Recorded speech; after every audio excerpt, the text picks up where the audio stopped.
Good morning, British Covidians, on day 60. Day 60 of lockdown. I'm still locked. I've got the hood up at the moment, by the way, just to try to keep a bit of glare out of my eyes, because making this where I'm sitting at the moment is a little bit hard. Yeah. Day 60, Covidians. How are you feeling? How are you coping? Are you off out for the weekend? Going to do loads and loads of unrestrained exercise. Going to pass by people and try not to shout too loud, because that could spread virus droplets as well. Or perhaps, Crovidians, you're planning a drive out in your car. You might even have to drive to work in your car with 3 other people. Possibly your car can carry you and 3 others, and you have to have the windows down to blow the virus particles away, and of course don't look at each other, as we said yesterday. Oh, one thing I always keep meaning to put on these videos, right, and I'm going to put it in now at about 1¼ minutes. Please like and subscribe to my channel. Yeah, click the notification button, you'll get informed. Please like, subscribe, and if you like this, please pass it on. Well, who shall we begin with today? I think a great one to begin with is, I fancy another night in Bangkok, don't you? One night in Bangkok and the world's your oyster. The virus is your oyster, more likely. Yeah. Let's begin with Hancock on PPE and stuff like that. Sky News, I'm reading off my phone, by the way. Hancock said, right from the start, we've tried to throw a protective ring around our care homes. We set that out in our first advice in February. We've made sure care homes have the resources they need, says Health Secretary Matt Hancock. Nearly got it wrong again, but One Night in Bangkok says that. Not true, is it? A protective ring. Kind of makes me think, because just before making this, or starting on this, I was watching a video about a cruise ship, something Princess, that was out there on the high seas when all the virus started kicking off. And a bit like, I suppose, care homes to some extent, it's a nicely little self-contained environment, and boy did the virus spread quick. So let's see what other people say about Matt Hancock's statement. One person quotes, "This is categorically untrue." Yeah, this is categorically untrue. You probably can't read it very well, but this is categorically untrue, okay? Care homes were left without testing, without contact tracing, without PPE, without support. You can deny it all you like at Matt Hancock, but we were witnesses. We are witnesses, and believe me, you will be held to account. If you're one of those people who work in a care home and you have witnessed this and you still are witnessing this, please shout out. Do whatever you can. We should all do whatever we can to make sure One Night in Bangkok is held to account. Not, unfortunately, that can bring back the people who died. Yep. Another one I got from BBC News. Dear BBC News, could you please emphasise that public schools with much smaller class sizes, note, have decided not to reopen until September. I don't believe I have heard this. All I hear is an attack on teachers in state schools. Typical, isn't it? The Daily Faily leads the charge. Yeah, Daily Faily leads the charge. And who follows on, eh? The Daily Faily. And I believe Katie Hopkins has got in on the act. So don't forget, right? Now, look.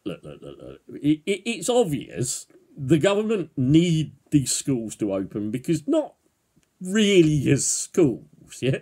No, not as schools, but as babysitting facilities, so that the people who would normally be doing childcare and whatever during the day can pack into the tubes, go to work, and infect each other.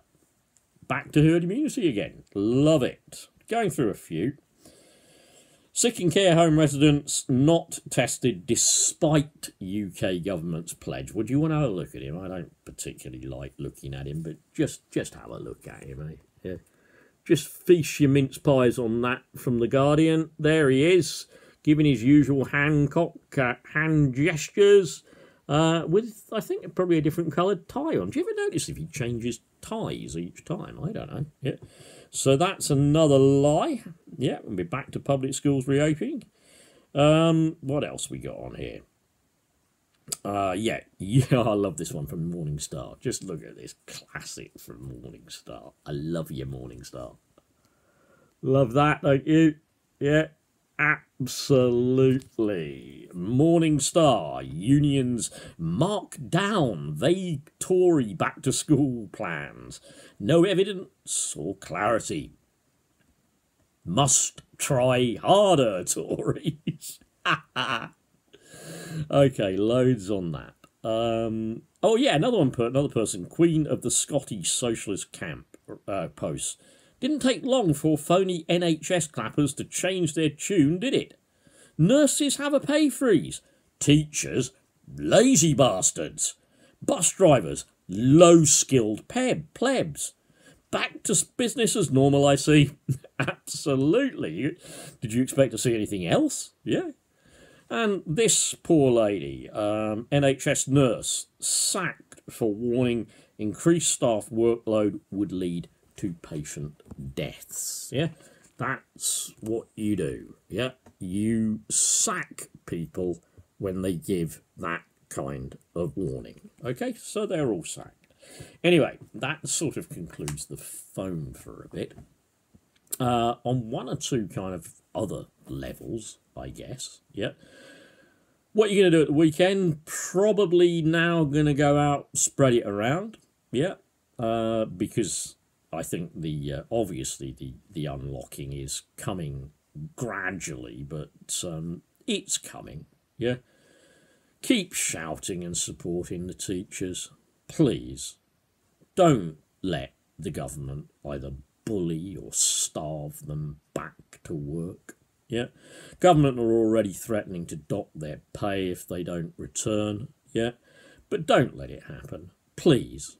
I know that there will be disputes even in families. I at least heard of one where they're debating whether or not one parent or one partner thinks we send the kids back on 1st of June. The other one doesn't. I'm sorry you're having those debates, really. In my opinion, it's absolute madness. Yeah. Look at the cruise ship as an example. Yeah. The cruise ship, everyone was packed close together. Yeah. Don't give a damn what they're saying about socially distancing in school classrooms and whatever. It's not going to happen. When it comes to putting protective rings around anybody, that's a total lie. Yeah.